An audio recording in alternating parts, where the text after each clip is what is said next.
This video is brought to you by Squarespace. Squarespace is a fantastic platform for building and hosting a website. Go check them out at the link down in the description, but for now, let's get into the video. When searching for new cards to play, I'm always looking for three things in particular: card draw, ramp, and the nastiest removal, so that I can maintain my local reputation as Mr. Board Wipe. A carefully chosen and well-positioned board wipe wins games. Now, there are a variety of great options available for all colors. Azuri's Predation clears out most boards while creating a massive one ourselves.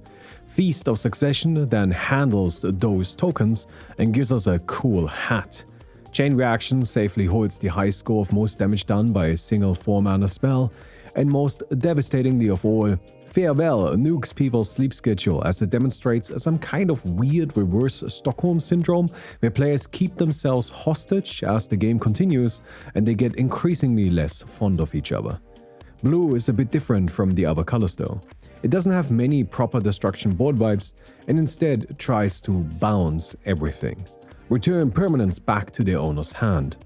Cyclonic Rift is usually seen as the best-in-class spell here, and that makes sense. It's very good at what it does. But 7 mana is a lot of mana, and while casting it for 2 to bounce a single thing is a nice feature to have, it's not a sweeper that way. However, most of its commonly used competition just doesn't hit the same niche.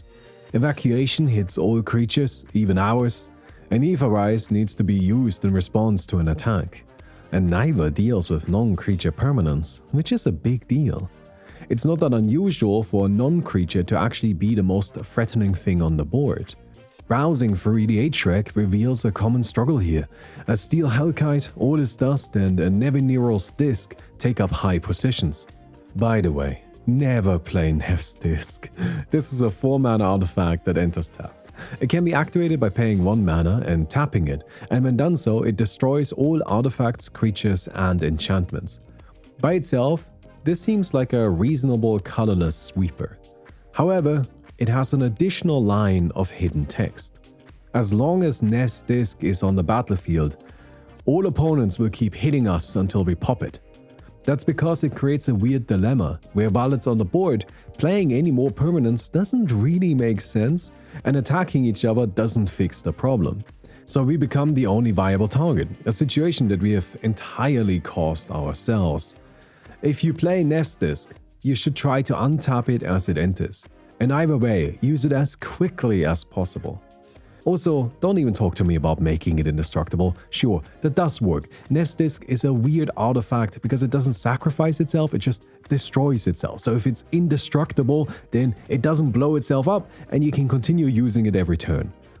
But Commander is a social game, and if you make your Nev's Disc indestructible, I'll dropkick your entire deck out of the nearest 6-story building.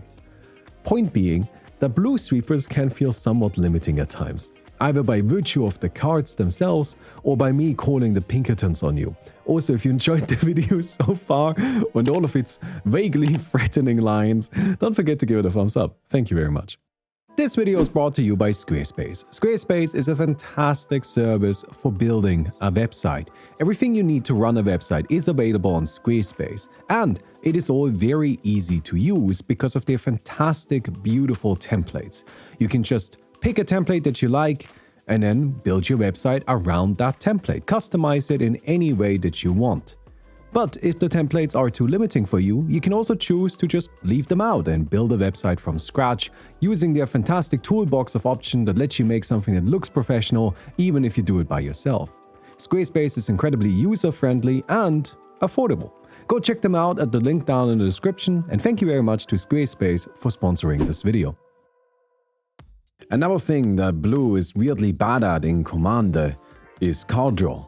The best sources of card draw tend to be engines rather than one-time effects.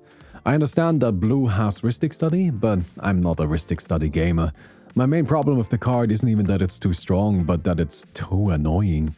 And when we set that card aside, a lot of blue's repeatable card draw becomes quite conditional. I love Coastal Piracy, it's one of my favorite cards, and it's amazing in the right deck. But that's the key phrase, isn't it? The right deck. Blue has a lot of cantrips and instants and sorceries that draw and that are quite good, but those effects are designed for 1 versus 1 games that last only a handful of turns. Commander takes a good while longer, and that requires a more consistent stream of resources. This is why the strongest commanders tend to be the ones that can draw cards. I always try to include as much card draw as I can in all of my decks, as it lets me maintain a stronger position in my games, but also just being more fun to play. And if it comes to that specific style of commander card draw, engine card draw, I feel like blue isn't quite as good as green, white and black. But sometimes, blue has access to a pretty interesting kind of card draw, and that's when we can attach it to our general game plan, which brings us to today's card. Consuming Tide is a 4-mana blue sorcery. It says, each player chooses a non-land permanent they control. Return all non-land permanents not chosen this way to their owner's hands. Then, you draw a card for each opponent who has more cards in their hand than you. Consuming Tide is a board wipe. It's a particularly good one because it hits all non-land permanents, which often leaves players completely stranded for a couple of turns while they rebuild. Many players depend on artifacts for their mana. The top 2 cards on EDH Rec are Soul Ring and Arcane Signet, and the other signets and talismans aren't far behind. A large portion of this is propagated by wizards themselves, as they always include some quantity of artifact ramp even in their green-focused precons. It's not that artifact ramp is fundamentally a bad choice, it just shouldn't be the core ramp package without further synergies. Land ramp is a much safer option, because even though it's slower, it outperforms artifacts across most games because it's not vulnerable to mass removal like Planar Cleansing and Consuming Tide. I'm always in pursuit of asymmetrical sweepers, as those tend to represent the turning point in a game. If I'm behind, a one-sided sweeper is how I recover and claim the lead. By putting heavy emphasis on land ramp, broad sweepers that hit all non-lands become somewhat one-sided. They reward a good deck building. But Consuming Tide has even more going for it. Every player gets to keep 1 permanent. At first glance, this may seem bad against Voltron decks, but most Voltron decks are centered around enchantments and equipments, which still get swept away by Consuming Tide. Ideally, we want to play it in a deck that plays individually strong permanents that are difficult to beat in a one-on-one, so to speak. For example, I play it in my Uro Titan of Nature's Wrath deck because he's a huge lad that bonks people hard enough that he tends to be the individually strongest creature on the board. While this is definitely an aspect that requires some building around, I don't see an issue with that. That only makes the card more interesting in my book. And blue actually has access to some fantastic big creatures. Sphinx of the Second Sun is an 8-mana 6/6 flyer that gives us an additional beginning phase at the end of our turn, which means we get to untap, upkeep and draw. It's quite expensive, but definitely creates a huge amount of value. Archetype of Imagination is a 6-mana 3/2 that might be small, but makes it so that all of our creatures have flying and our opponent's creatures can't have flying, mostly removing anyone else's ability to block and giving us control over combat. These are just 2 examples. There's also much nastier stuff like Hullbreaker Horror, Nezahal, Primal Tide, and Junkwinder. And that's only creatures. If we start discussing non-creatures, Omniscience is a blue card. If we play with it in mind, we can put ourselves into a position where we greatly benefit from Consuming Tide, letting us keep a permanent even if that means our opponents keep one as well. Finally, this bad boy draws us cards. By bouncing our opponent's mana rocks while we have few or none, their hand will fill up and we get to draw cards from that. More often than not, when I cast this spell, I got to draw 3 cards afterwards, which is insane for a 4-mana sweeper. In other words, this card says, get rid of our opponent's stuff, keep our strongest permanent, and draw 3.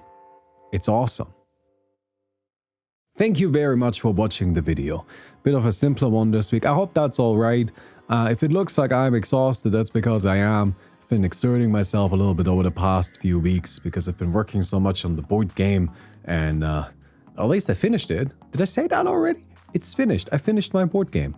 I am currently in the process of pitching it to publisher. I was gonna say publishers, but so far it's only one. Apparently you kind of want to go one by one in the board game industry because I only have one prototype. If I get a publisher who's like, yeah, we want to have a look, and I've already given the prototype away, then that might be a little bit awkward. That might create some bad blood, and I don't want that. So we're going one by one. Anyways, setting that aside, I hope you guys enjoyed the video. If you did, don't forget to give it a thumbs up, and I'll see you guys soon. Goodbye.